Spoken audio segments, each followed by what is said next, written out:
Euh, alors, quand je vous dis que c'est un minutieux, Philippe, j'espère que quand tu travailles dans le sujet du bricolage, c'est à ce niveau-là. Et ta femme doit être ravie, parce que vous avez Mais vu je me avec quelle protège grâce à ma précision il a lu Sclérix. tous les référentiels et plein de petits détails, jusqu'à des sites gouvernementaux qui incorporent encore des erreurs. Euh, sur ta remarque sur qu'est-ce qu'une spécialité à risque ou la médecine est-elle sans risque, bien évidemment, c'est un choix qui a été fait qui correspondait à un problème, je pense, initialement assurantiel, qui est ce qu'il est.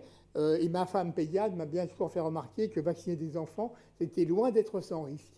Et bien évidemment. Euh, ta première remarque à la fin de ta diapo sur la chirurgie générale pose le problème que l'ordre et les CNP vont rencontrer. C'est-à-dire quelqu'un qui est enregistré à l'ordre sur un diplôme ancien, il n'y a plus de DES de chirurgie générale, mais si un de nos maîtres encore en exercice exerce la maxillo sous le terme de chirurgie générale, il avait le droit. Bien sûr, il faudra qu'il voit avec l'ordre et demande à l'ordre à quel CNP s'adapter.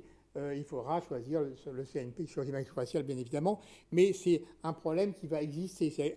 Vous êtes inscrite à l'ordre avec un diplôme, et bien sûr pour l'ordre, vous devez faire votre certification périodique correspondant à ce diplôme. Il faudra le vérifier quand même, si vous êtes bien calé.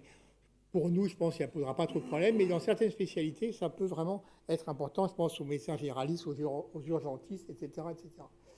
Ouais, Avec... ce que je voulais souligner, Francis, c'est que ces ambiguïtés et ces incohérences participent à une mauvaise compréhension de beaucoup des acteurs, c'est-à-dire des médecins, une espèce de flottement, de malaise. Et tout ça est très mauvais pour l'adhésion de tous à la formation en général et à la certification en particulier. Oui. Alors, étant à la fois à la FSM et à l'accréditation, souvent j'ai dit au comité risque de l'accréditation, en disant pour les confrères, mettez dans chaque bloc l'accréditation, enfin la démarche d'accréditation, et puis mettez bien sûr bien d'autres actions, parce qu'on ne peut pas obliger une spécialité à être intégralement dans l'accréditation, mais au moins mettez-les. Et même ce discours-là n'a pas été bien compris. J'ai été très étonné, comme toi et comme Madame Laetitia May, j'imagine, de voir que, en fin de compte, simplement 5 spécialités qui ont la démarche d'accréditation dans leur panel l'ont mise dans tous les blocs. On en discutera, je pense qu'il y a aussi des confusions. Le terme d'accréditation COFRAC apparaît, ce n'est pas tout à fait dans cette démarche-là. Voilà. Avez-vous des questions? La salle a-t-elle des questions sur la Est-ce que je peux présentation très intervenir? claire de Philippe? Bien sûr, Serge, intervient. À toi de jouer. Alors, merci à Philippe. J'ai soigneusement copié, fait des copies d'écran, parce que ça, mes petites filles m'ont déjà appris sur certaines de tes diapos, parce qu'on me pose souvent la question de l'accréditation, est-ce que ça peut remplacer des facto, etc. En fait, tu as posé la vraie question. Est-ce qu'il existe des spécialités sans risque? Bon, en cherchant bien, on va en trouver, mais aujourd'hui, ce qui définit le risque, c'est la sinistralité et l'assurance. Donc petit à petit, on va s'apercevoir que des spécialités réputées sans risque commencent à coûter cher aux assurances, qui vont augmenter leurs tarifs, et à ce moment-là, l'accréditation, qui elle a un impact assurantiel, va se retrouver de facto légitimée. Donc je m'étais à un moment posé la question, mais je me suis dit que c'était pas le moment de semer la panique. Et j'espère que vous ne retiendrez pas trop ces propos. Mais est-ce que à terme, on ne doit pas aller vers une procédure unique qui est celle de la médecine, discipline à risque?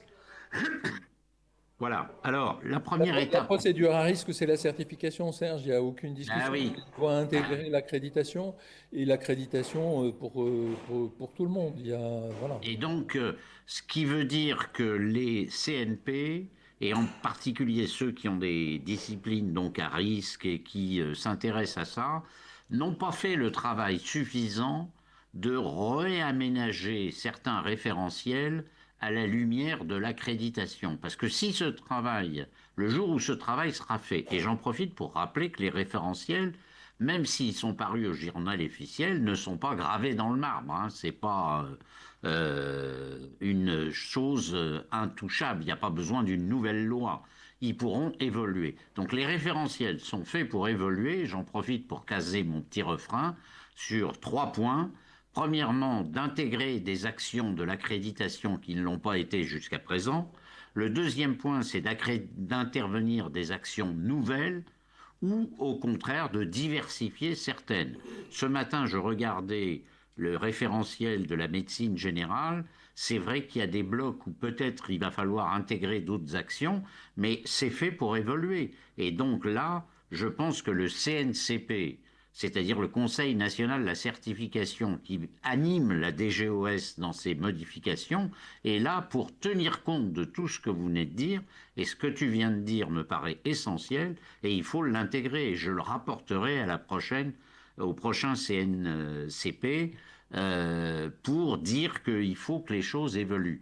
Alors, on ne va pas publier de nouveaux référentiels toutes les 5 minutes, mais ça revient à dire, si vous avez une action que pour l'instant elle n'est pas dans le référentiel ou qu'elle est accréditante et non référencée, eh bien notez-la, on va faire évoluer les choses et dans un an peut-être qu'elle le deviendra ou dans 2 ans au maximum et vous serez encore dans la période. Donc construisons, co-construisons, j'ai l'impression que je me présente aux élections municipales là en disant ça, co-construisons la bonne certification qui sera une bonne accréditation. Merci pour ces précisions, Serge. Euh, Pas d'autres questions, on continue? Oui? Attends, il faudrait un micro.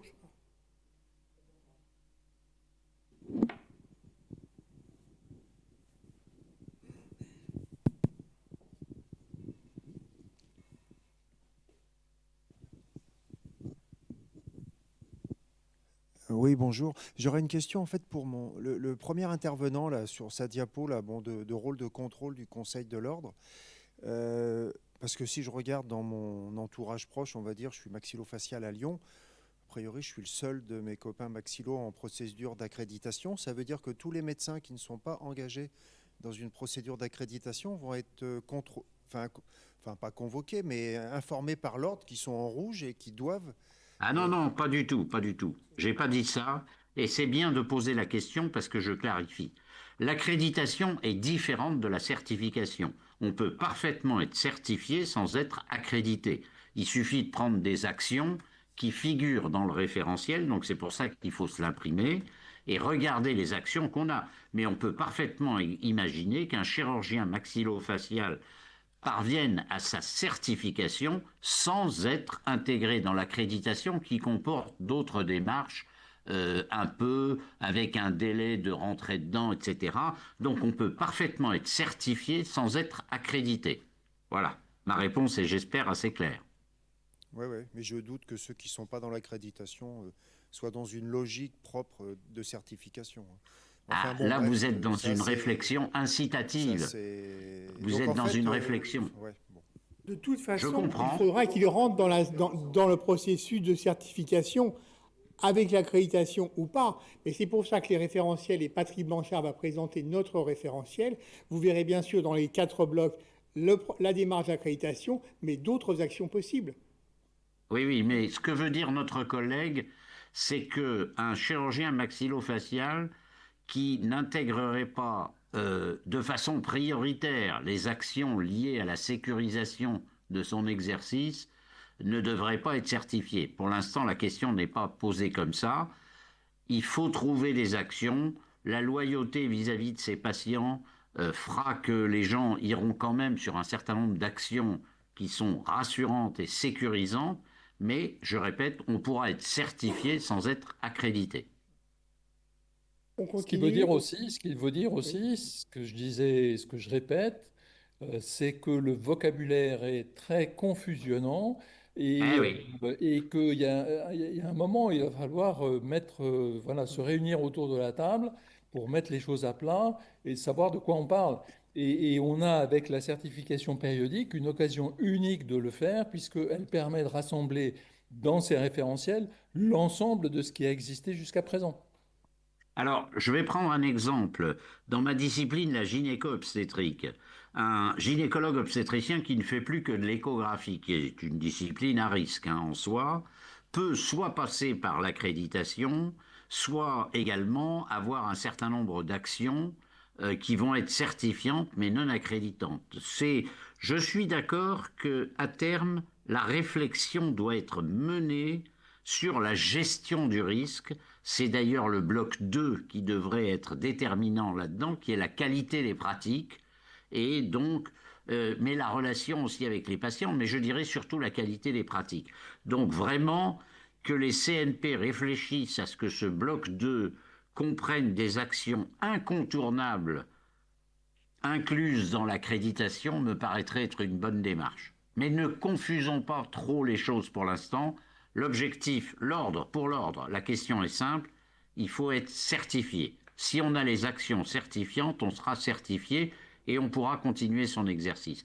Ensuite, que les spécialités incitent leurs membres à aller vers des actions plus accréditantes que certifiantes pures, pourquoi pas. Mais ça me paraît, je pense que pour l'instant, il faut avancer et maintenir les deux démarches. On en a supprimé une troisième, qui est l'obligation triennale de DPC. Bien sûr, l'idéal, c'est une seule démarche. Voilà.